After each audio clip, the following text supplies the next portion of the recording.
earnings have been rolling in. It's been a stronger earnings season than originally expected, but the earnings bar was set low going into this earnings season, don't forget.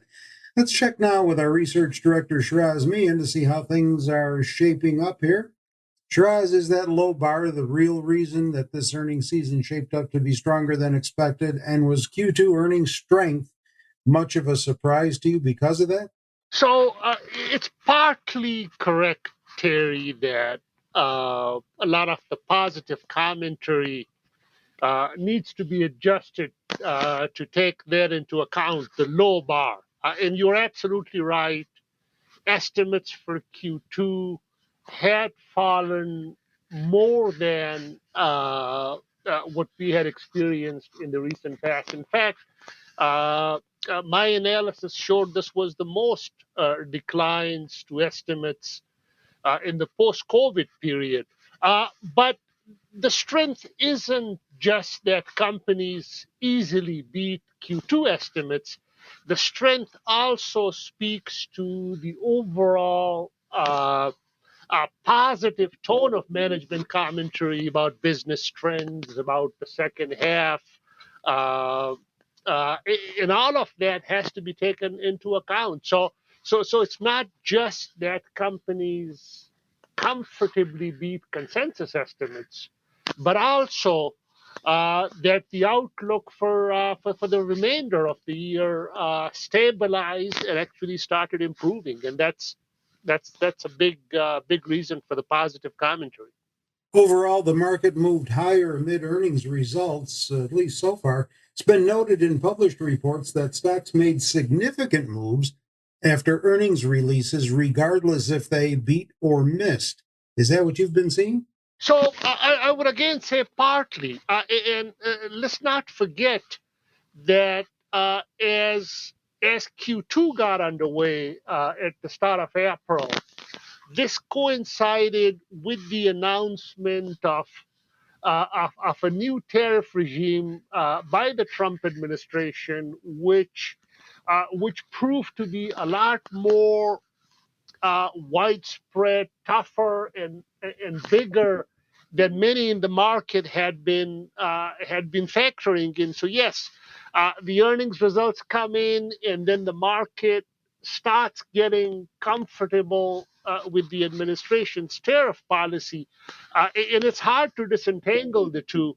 Uh, I think the comfort on the tariff issue was a big macro driver, and then as we were discussing earlier, how the tone and substance of the earnings results proved to be better than expected as well. So the combination of those two, I would say, drove stocks higher.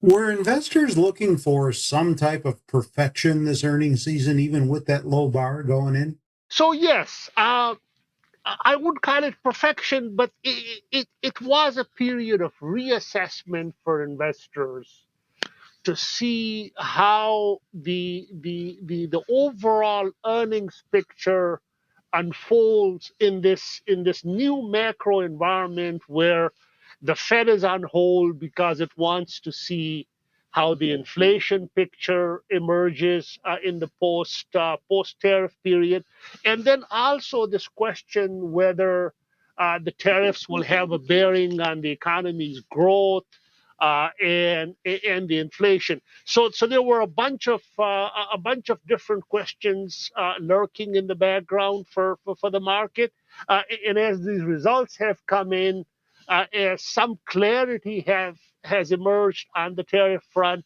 all of that has been positive for the market. Okay, let's recap the scorecard. So, including all the results that came in this morning and last evening, like Cisco and Deere and Tapestry. So we now have 461 S&P 500 companies that have reported already. That's a little north of 92% of the index's total membership. 11.4% is the earnings growth for these companies. 5.8% is the revenue growth. 80.5% of these companies are beating EPS estimates, and 78.7% of these companies are beating revenue estimates. So the beats percentages, the EPS and the revenue beats percentages, those are the numbers that would need to be factored into the low bar, high bar conversation we were having. But growth has been impressive. The 11.4% earnings growth is very good.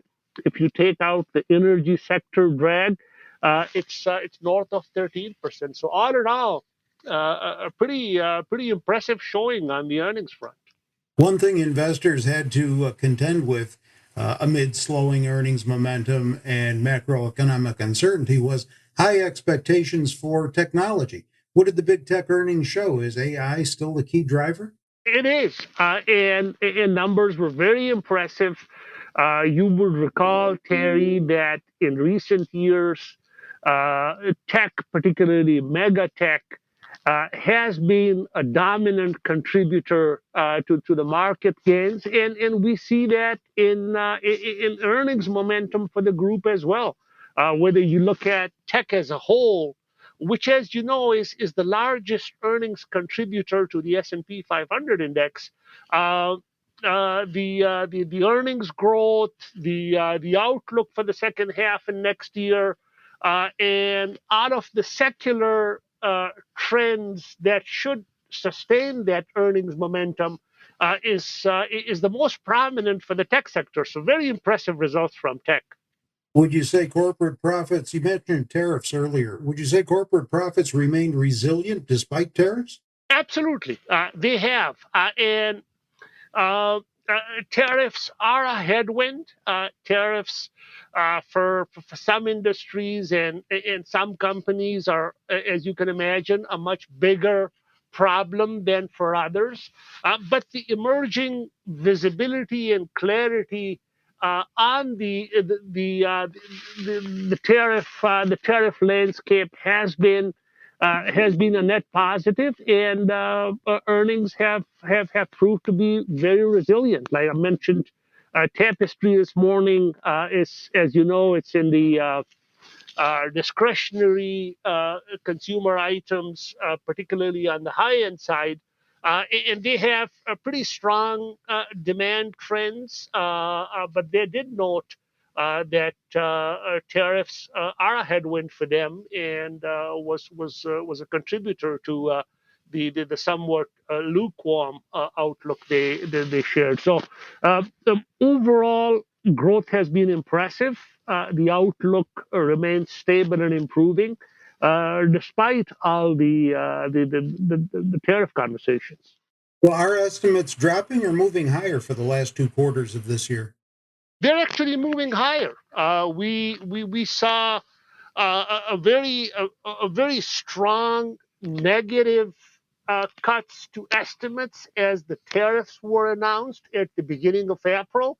Later that month, we started seeing estimates stabilize. And as the reporting cycle got underway in May and June, we have been seeing a consistent a positive revisions trend in the aggregate. Not every sector is experiencing positive estimate revisions, but a number of the mission critical ones, the bigger ones, technology, finance, even energy. So the revision trend for the back half of the year remains positive. We're in the final phase of this Q2 earnings season. What are the key takeaways, especially in light of the fact that estimates are moving higher second half of the year? That's right. So the resilience attribute that you noted, Terry, earlier, we have to describe that. The companies and management team's ability to navigate this period of macro uncertainty is another very important thing that came through. And then thirdly, I would note that the strong momentum, market momentum that we have been seeing for technology, from finance, from some of these other sectors, really has fundamental drivers. So as I noted, technology earnings have been very strong, finance sector earnings have been very strong. in the outlook for the back half of the year and next year, particularly for these key sectors, is very stable, resilient, and improving.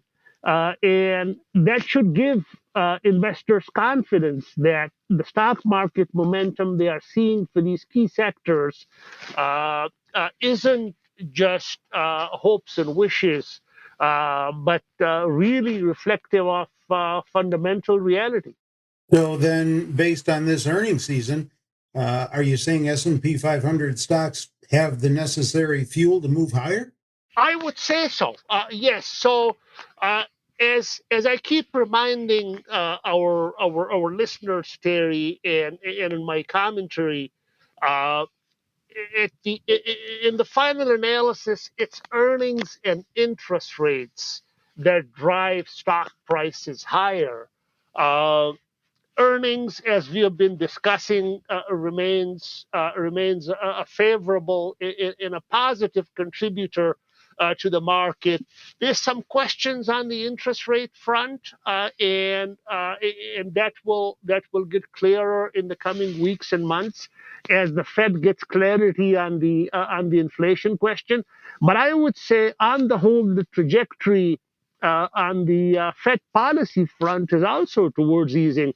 So interest rates as well as earnings, the way I'm describing it and the way I see it, would both support stock prices to remain strong in the coming months and quarters. Okay, we want to remind our listeners that they can always check on your latest earnings commentary, up to date commentary, as the earnings season progresses and anytime during the year. Just by going to our homepage, zax.com, and they can access your latest commentary right off of that homepage. With Shiraz Mian, I'm Terry Ruffalo. This material is being provided for informational purposes only, and nothing herein constitutes investment, legal, accounting, or tax advice, or a recommendation to buy, sell, or hold a security. Do not act or rely upon the information and advice given in this podcast without seeking the services of competent and professional legal, tax, or accounting counsel. Publication and distribution of this podcast is not intended to create, and the information contained herein does not constitute an attorney-client relationship. No recommendation or advice is being given as to whether any investment or strategy is suitable for a particular investor. It should not be assumed that any investments in securities, companies, sectors, or markets identified and described were or will be profitable. All information is current as of the date herein and is subject to change without notice. Any views or opinions expressed may not reflect those of Zacks Investment Research as a whole.